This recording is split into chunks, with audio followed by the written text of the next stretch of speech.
श्री दुर्गा देव्ये नमः। श्रीमद्देवी भागवत महापुराण छठा स्कंद अध्याय 10।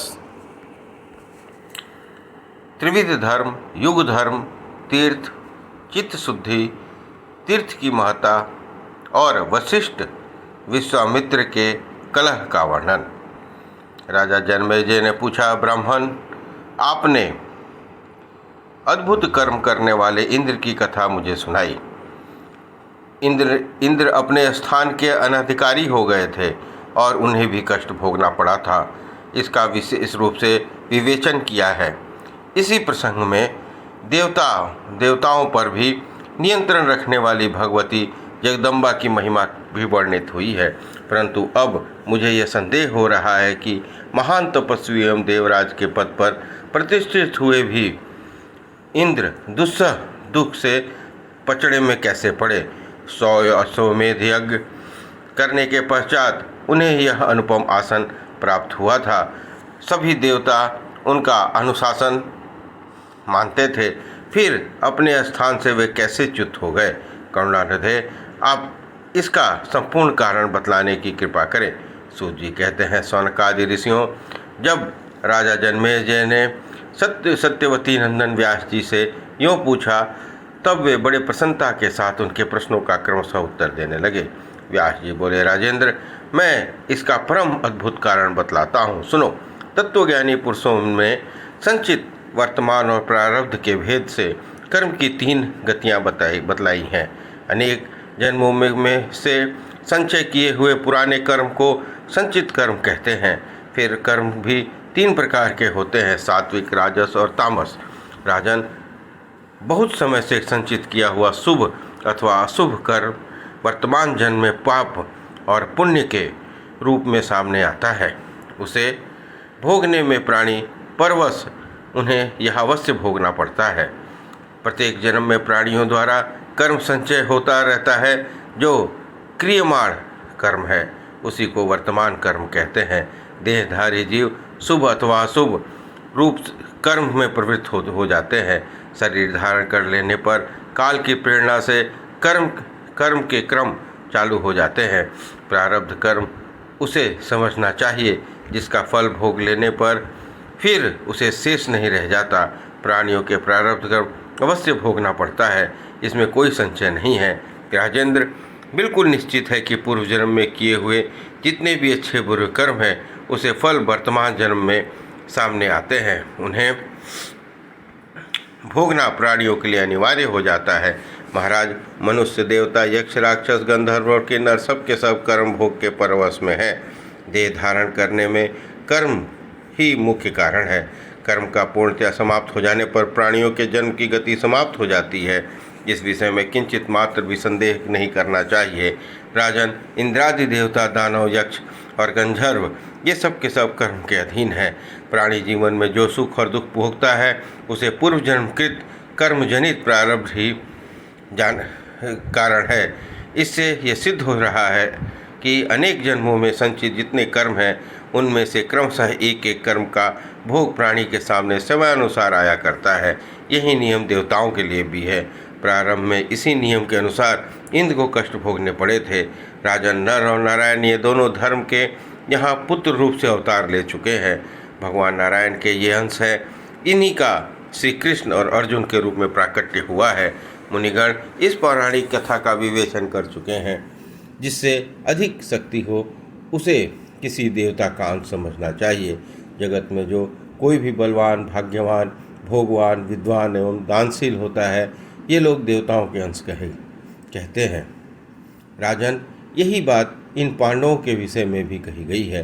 केवल दुख और सुख भोगने के लिए ही प्राणियों का देह धारण करना पड़ता है।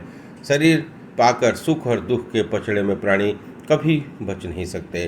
कोई भी प्राणी स्वतंत्र नहीं है।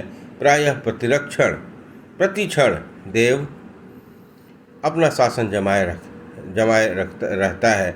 अतः पराधीन प्राणी जन्म में और मरण में के सुख एवं दुख को भोगते रहते हैं।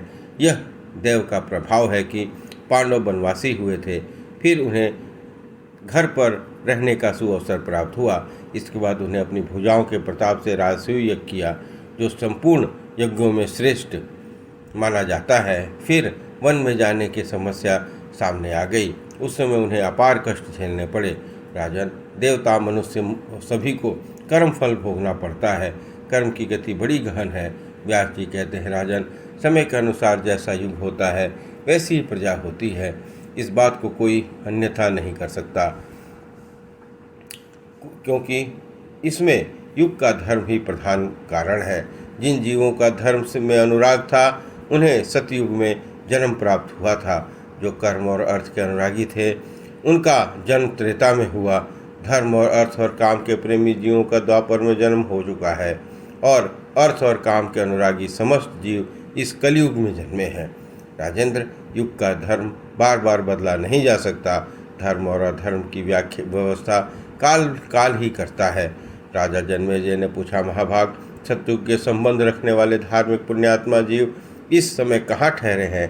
परम आदरणीय पितामह जी, साथ ही यह भी बतलाइए कि दान और व्रत में निष्ठा रखने वाले जो त्रेता और द्वापर के मुनि थे वे इस समय कहाँ हैं? दुराचारी, निर्लज, पाप में रचे बसे रहने वाले, वेद की निंदा करने वाले प्राणी जो इस कुलयुग में जन्म पाए हैं वे सतयुग में कहाँ चले जाएंगे? महामते, इन सभी प्रश्नों का समाधान करने की कृपा करिए, क्योंकि युग धर्म से संबंध रखने वाले इस विषय को सम्यक प्रकार से सुनने की मुझे बड़ी इच्छा लगी हुई है।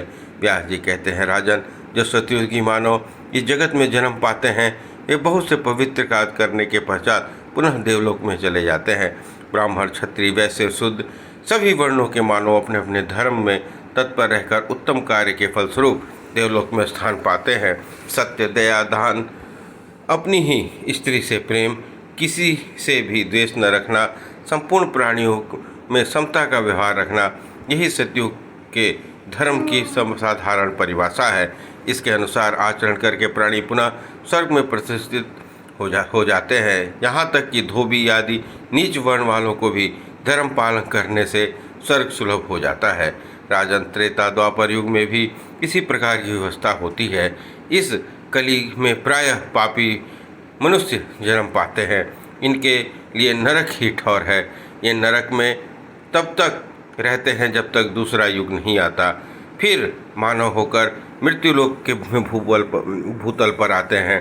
राजन, जब कली की अवधि पूरी हो जाती है और सतयुग का आरंभ हो जाता है उस समय पुण्यात्मा मानव स्वर्ग से आकर पृथ्वी की शोभा बढ़ाने लगते हैं। ऐसे ही जब द्वापर समाप्त हुआ और कली आ गया तब संपूर्ण पापी मानव नरक से खिसक कर पृथ्वी पर छा गए जाते हैं। काली का स्वरूप ही पापमय है, अतः इस युग की प्रजा भी उसी की प्रकार होती है। कभी कभी प्राणियों में देवयोग से विपरीत व्यवस्था भी हो सकती है। कितने ही मानवों का भी आचरण भ्रष्ट हो जाने से कली में जन्म पाना अनिवार्य हो जाता है और अपने कर्म के प्रभाव से उन्हें अनेक दुख भोगने पड़ते हैं। जन्मेजय ने पूछा, महाभाग, किस युग में कैसा धर्म का स्वरूप है? इस संपूर्ण विषय को विशेष रूप से बतलाने की कृपा कीजिए। व्यास जी कहते हैं, नृप शार्दुल, सुनो, मैं इस विषय में तुम्हें एक दृष्टांत दे रहा हूँ। साधु पुरुषों की चित्त भी युग के प्रभाव से प्रभावित होकर भ्रम में पड़ जाते हैं। राजेंद्र, जैसे तुम्हारे पिताजी थे, यद्यपि धर्म में उनकी निष्ठा थी, महान पुरुष थे, राजन, फिर भी कली के प्रभाव से उनकी बुद्धि मारी गई और वे ब्राह्मण का तिरस्कार करने में तत्पर हो गए। अन्यथा ययाति के उच्च कुल में उत्पन्न हुए वे क्षत्रिय नरेश एक तपस्वी के गले में मरा हुआ सांप क्यों लपेटते? राजन, यह सब युग का प्रभाव है। राजन, यह निश्चय है कि सतयुग में ब्राह्मण वेद के पूर्ण विद्वान थे। उनके द्वारा निरंतर भगवती जगदम्बा की आराधना होती रहती थी। भगवती का दर्शन करने के लिए उनका मन सदा ललायित रहता था। गायत्री का ध्यान, प्राणायाम, जप में वे सारा समय व्यतीत करते थे। माया बीज का जप करना उनका प्रधान कार्य था। प्रत्येक गांव में शक्ति मंदिर का उद्घाटन हो, इस विषय की उन्हें मन की बड़ी उत्सुकता थी। प्रायः सब लोग सत्य, दया, शौच से युक्त होकर अपना कार्य संपन्न करते थे। तत्वज्ञान के परागामी उन ब्राह्मणों द्वारा जो भी कर्म होता था उसे सत्य, शौच और दया, ये तीनों गुण निहित रहते थे। सतयुग के क्षत्रियों का पालन कर्म प्रधान कर्म क्षत्रियों का प्रधान कर्म था प्रजाओं का भरण पोषण करना। वैश्य लोग सदा खेती, व्यापार और गौ की सेवा में तत्पर रहते थे। राजन, उस पुण्य में सतयुग के शूद्रों के मन में सदा ही भावना रहती थी कि हम दूसरों की सेवा करें। इस श्रेष्ठ युग में प्रायः सभी वर्ण भगवती शक्ति जगदम्बा की पूजा करते थे। धर्म की यही स्थिति त्रेता में भी रही, परंतु कुछ ह्रास हो गया था। सतयुग की जो स्थिति थी वह द्वापर में विशेष रूप से कम हो गई। राजन, उस प्राचीन युग में जो राक्षस समझे जाते थे वे कली में ब्राह्मण माने जाते हैं, क्योंकि अब के ब्राह्मण प्रायः पाखंड करने में तत्पर रहते हैं। दूसरों को ठगना, झूठ बोलना और वैदिक कर्म धर्मों से अलग रहना कलियुगी ब्राह्मणों का स्वाभाविक गुण बन गया है। वे कभी वेद नहीं पढ़ते, शूद्रों की सेवा में तत्पर रहते हैं। दंभ करने वाले लोग कलियुग में चतुर कहलाते हैं। ब्राह्मणों का अभिमान भरा रहता है। अनेक प्रकार के आसक्त धर्मों के प्रचार करने वाले कितने ही ब्राह्मणों का ऐसा स्वभाव बन गया है कि वेदों की निंदा करते हैं। उनके मन में क्रूरता भरी रहती है, पर धर्म का कभी पालन नहीं करते और व्यर्थ वाद विवाद में लगे रहते हैं। राजन, जैसे जैसे कली की वृद्धि होगी वैसे वैसे सत्यमूलक धर्म का अभाव होता चला जाता है। क्षत्रिय, वैश्य और शूद्र भी इसी प्रकार से आध्यात्मिक हो जाते हैं। यही दशा कलियुग के इतर वर्णों की भी है। पाप करने, झूठ बोलने में किसी को कोई हिचक नहीं रहती। राजन, शूद्र के धर्म से संबंध रखने वाले कलियुगी ब्राह्मण सदा प्रतिग्रह लेने में तत्पर रहते हैं और रहेंगे। कली के अधिक समय व्यतीत हो जाने पर स्त्रियों की स्वेच्छाचार बढ़ जाएगा। वे काम, क्रोध, काम, लोभ और मोह में रची पुची रहेंगी। राजन, नीच स्वभाव वाली वे स्त्रियां झूठी और फूहर बातें बका करेंगी, जिन्हें निरंतर क्लेश भोगने पड़ेंगे। उन्हें अपने पति से वंचना करने की कलियुगी स्त्रियों के मुख से धर्म की बड़ी बड़ी ऊंची ऊंची बातें निकलेंगी। कलियुग की दुराचारी स्त्रियों की ये लक्षण है। राजन, खान पान शुद्ध होने से चित्त की शुद्धि होती है। राजेंद्र, चित्त शुद्ध होने पर धर्म का विकास होना अनिवार्य है। जब सदाचार में संकरता आ जाती है तब इस दोष से धर्म की संकरता हो जाता है, और जब धर्म संकर हो जाता है तब वर्ण संकर की उत्पत्ति बिल्कुल निश्चित है। राजन, संपूर्ण धर्मों से हित कलियुग में इसी प्रकार के प्राणी होते हैं। कलिका का यह स्वभाव है कि राजेंद्र, इस कली के प्रभाव से प्रभावित निरंतर पाप करने वाले मनुष्यों का साधारण उपाय से प्रायश्चित भी नहीं हो सकता। जन्मेजय ने पूछा, भगवान, आप समस्त धर्मों के ज्ञाता हैं। आपने संपूर्ण शास्त्रों को गहरा अध्ययन किया है। इस अधर्म बहुल कली में मनुष्यों की क्या गति होगी? यदि इसके परिमार्जन का कोई उपाय हो तो मुझे दया करके उसे बताने की कृपा करें। व्यास जी कहते हैं, महाराज, इसके लिए केवल एक ही उपाय है, दूसरा नहीं। वह उपाय है कि संपूर्ण दोषों को छूटने के लिए भगवती जगदम्बा के चरण कमलों का चिंतन करें। राजन, पापों को भस्म करने के लिए भगवती के नाम में जितनी शक्ति है उतनी तो पाप है ही नहीं, फिर डरने की क्या आवश्यकता है? यदि खेल खेल में ही व्यवस्था पूर्वक किसी के मुख से भगवती जगदम्बा का नाम उच्चारित हो जाता है तो उस नाम के प्रभाव से प्राणी को क्या क्या मिल सकता है, इसे जानने में रुद्र आदि सभी देवता समर्थ है। राजन, श्री देवी के नामों का स्मरण करना ही पापों का प्रायश्चित है।